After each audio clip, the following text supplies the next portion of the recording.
वो जैसे ही कमरे में घुसी, माधव की निगाह उस पर पड़ी। सीधी सादी सी, सादे से कपड़ों में पहने हुए पतली सी लड़की उसकी सादगी न जाने क्या बता रही थी। निगाहें ठहर गई उस पर। वो तब तक उसे निहारता रहा जब तक वो अपना काम करके कमरे से बाहर नहीं निकल गई। उसने पिताजी से पूछा, कौन है ये? रिति, नई लड़की रखी है काम पर, अकाउंट्स देखती है।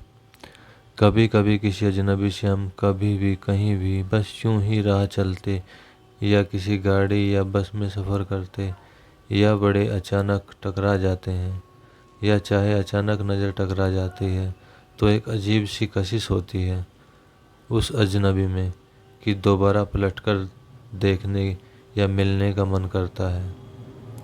ऐसा ही एक कशिश दिखी माधव को रीति में।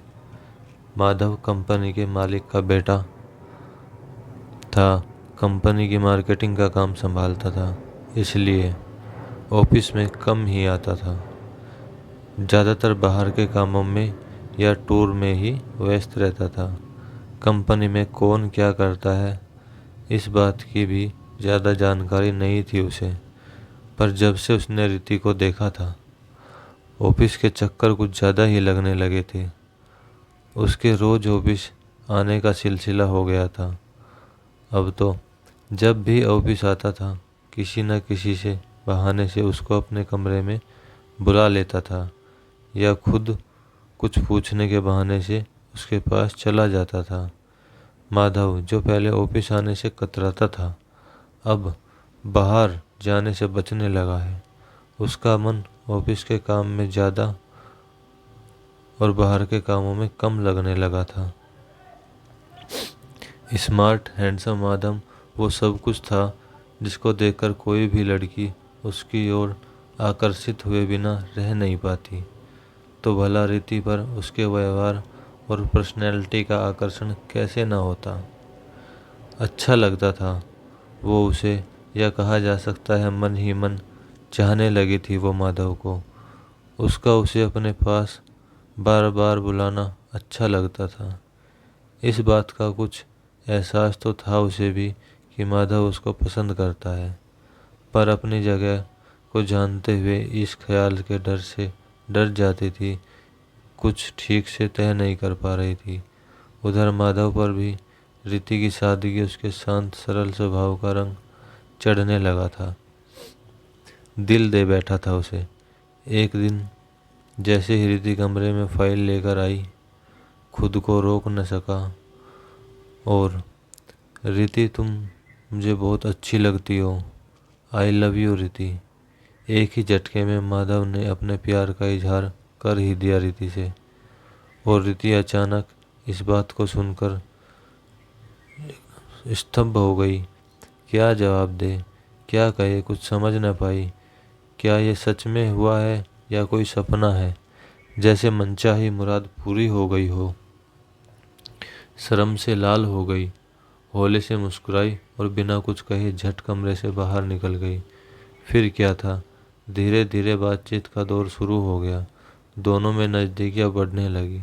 दोनों एक दूसरे से मिलना, बात करना पसंद करने लगे और दोनों प्यार के ख्वाबों में एक दूसरे के साथ नई दुनिया बसा बैठे। घंटों रात को फ़ोन पर बातें होने लगी। समय मिलते ही दोनों अकेले में मुलाकातें करने लगे। प्रेम अपनी हदें लांघने लगा था। आने वाले कल से बेखबर दोनों अपने प्रेम की पींगे खूब ऊंची बढ़ाकर ऊंचाई को छूते जा रहे थे।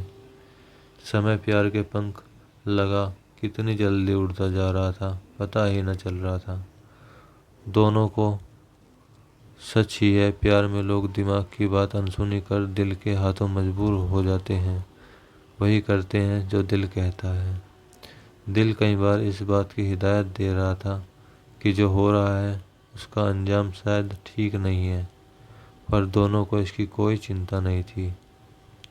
वो तो प्यार में डूबे दो पंछी थे जिन्हें खुले आसमान में साथ साथ उड़ने के सिवा कुछ और दिख ही नहीं रहा था। अचानक एक दिन रीति ने माधव से कहा, माधव, आगे क्या सोचा है? तुमने शादी का इरादा है या नहीं? मेरे माँ बाप मेरे लिए लड़का देख रहे हैं। तुम अपने घर पर कब बात करोगे? इस अनचाहे से सवाल की उम्मीद न थी माधव को। एक पल के लिए वो ठिठक गया। ऐसा भी होगा अभी तक सोचा न था। लग रहा था कि प्यार के साथ शायद यूं ही जिंदगी चलती रहेगी। मगर इस सवाल ने उसको उस हसीन ख्वाब से एकदम झंझोर के उठा दिया। कुछ पल के लिए निशब्द हो उठे, उसे देखता रहा, फिर उसे गले लगा, माथा चूमकर घर पर बात करने का दिलासा देते हुए चुपचाप वहां से निकल गया। रीति के इस सवाल का कोई ठोस जवाब न था उसके पास। पिताजी को अच्छी तरह से जानता था। वो यकीन था कि वो कभी भी इस रिश्ते को कबूल नहीं करेंगे।